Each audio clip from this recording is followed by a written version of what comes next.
اور اس کے بارے میں ہمیں علم بھی ہونا چاہیے. قرآن پاک میں اس کا ذکر ہے، حدیثوں میں اس کا ذکر ہے،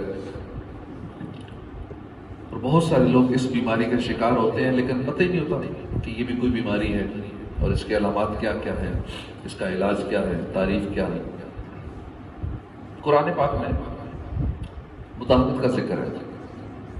کانوا لا یتناہون عن منکر فعلوہ لبئس ما کانوا یفعلون. جو بری بات کرتے آپس میں ایک دوسرے کو نہ روکتے، ضرور بہت ہی برے کام کرتے تھے. حدیث شریف میں کہ جب بنی اسرائیل گناہوں میں مبتلا ہوئے تو ان کے علماء نے انہیں پہلے تو منع کیا. جب وہ باز نہ آئے تو پھر وہ علماء بھی ان سے مل گئے، ان کے ساتھ اٹھنا بیٹھنا کھانا پینا شروع کر دیا، ان میں شامل ہو گئے.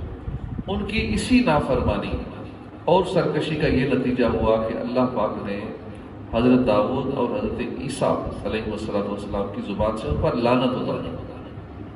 اس سے معلوم ہوا کہ برائی سے لوگوں کو روکنا واجب ہے، اور قدرت کے باوجود گناہ سے منع کرنے سے باز رہنا یہ سخت گناہ ہے. رسول اللہ صلی اللہ علیہ وسلم نے فرمایا، اس ذات کی قسم جس کے قبضہ قدرت میں میری جان ہے، میری امت میں سے بعض لوگ اپنی قبروں سے بندر اور خنزیر کی شکل میں اٹھے. یہ وہ لوگ ہوں گے جنہوں نے گناہ گاروں کے ساتھ تعلقات رکھے اور قدرت ہونے کے باوجود گناہوں سے منع نہیں کیا. یہ بڑی خطرناک عادت ہے، بری عادت ہے کہ ہمارے سامنے گناہ ہو رہا ہو ہم نہ روکیں. اب چاہے گھر سے باہر ہو گناہ یا گناہ گھر کے اندر ہو. گھر کی خواتین بے پردہ ہیں، گناہ کرتی ہیں، نمازیں نہیں پڑھتی، فلمی ڈرامے دیکھنے کا سلسلہ ہے، تو منع نہ کرنا. قدرت ہونے کے باوجود، گھر کا سربراہ ہونے کے باوجود منع نہ کرنا. یہ عذاب جہنم کا سبب بن جائے گا. یہ مداحنت ہے کہ کسی وجہ سے کہ ناراض نہ ہو جائیں. پردہ کرنے کا حکم ہوا تو ناراض ہو جائیں گی، نماز پڑھنے کا کام ہوا تو یہ ناراض ہو جائیں گی، محسوس کر لیں گی، مائنڈ کریں گی. دوستوں کو منع کروں گا گناہوں سے تو یہ ناراض ہو جائیں گے، محسوس کریں گے. تو یہ سوچ کر گناہوں سے منع نہ کرنا مداحنت ہے. مداحنت حرام ہے اور جہنم میں لے جانے والا کام. اس کی تعریف یوں ہے کہ برائی دیکھے، یعنی کوئی بھی شریعت کے خلاف کام ہو رہا ہے ہمارے سامنے، برائی دیکھے اور اس کو روکنے پر قادر ہو، لیکن کسی کا لحاظ کرتے ہوئے، بڑے اچھے تعلقات ہیں، روکوں گا تو بھی ناراض ہوگا، مائنڈ کرے گا، کسی کا لحاظ کرتے ہوئے نہ روکے، یا دین کے معاملے کی زیادہ پرواہ نہ کرنے کی وجہ سے اس کو نہ روکے، تو یہ مداحنت ہے. سارا دن یہ سلسلہ ہوتا ہے ہمارے آنکھوں کے سامنے.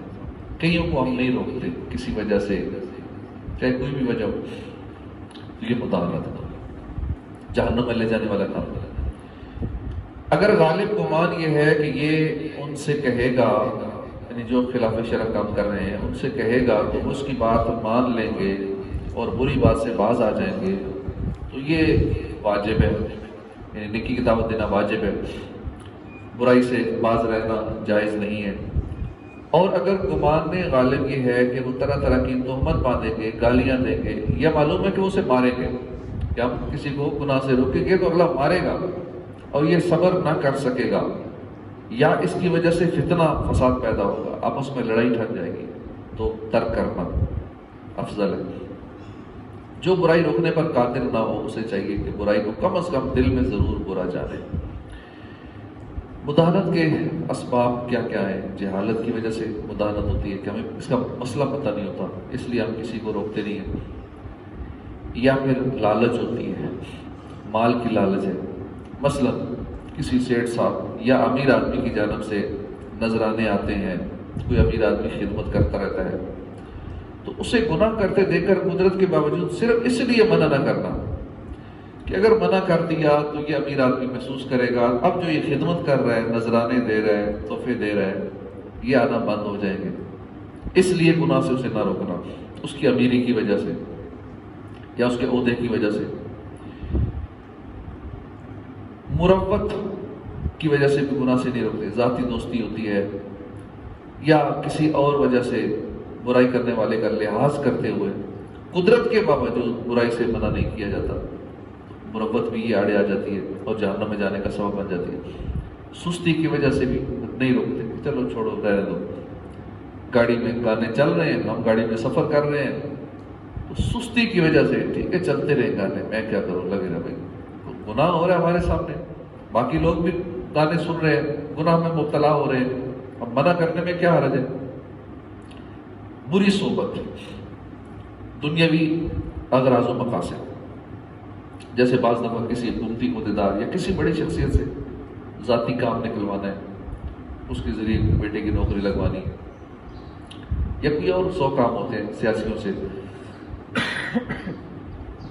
اسے گناہوں میں ملوث دیکھ کر باوجود قدرت چشم پوشی سے کام لینا کہ کہیں یہ صاحب ناراض نہ ہو جائے، کہ MNA صاحب، MP صاحب یا فلاں صاحب ناراض نہ ہو جائے،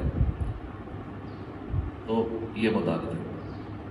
خوشامد، کیونکہ خوشامد کرنے والا دوسروں کی جھوٹی تعریفیں کرتا رہتا ہے اور گناہ سے رکنے پر قدرت کے باوجود منع نہیں کرتا، بلکہ بعض دفعہ گناہ والے کام پر بھی معاذ اللہ کی اس کی عادت ہی تعریف کرنے کی، خوشامد کرنے کی، جس کی یہ عادت زیادہ ہو، خوشامدی ہوتے ہیں عموماً کسی مقصد کے لیے کام نکلوانا ہو، چاہے سیاسیوں سے، چاہے کسی اور سے، یا مالداروں سے مال کی لالچ میں، چاہے وہ کوٹی کوڑی نہ دے اس کو، لیکن بس ان کے نیچے لگے رہتے ہیں، پیچھے پڑے رہتے ہیں، آگے پیچھے گھومتے رہتے ہیں، ان کی ٹیسی کرتے رہتے ہیں کسی نہ کسی لالچ میں کہ چلو کبھی نہ کبھی تو شاید نظر کاری دے، کوئی مالی خدمت کر دے، کوئی میرا کام کر دے، کبھی کوئی کام پڑ جائے تو کر دے۔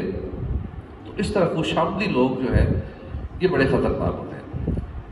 اگر اللہ کسی کو عہدہ دے اور اس کے ارد گرد خوشامدی زیادہ ہے تو اسے ڈر جانا چاہیے، ایسے خوشامدیوں سے، یہ زیادہ خطرناک ہوتے ہیں۔ 8ویں چیز ہے حب جاہ، یعنی شہرت اور عزت کی خواہش۔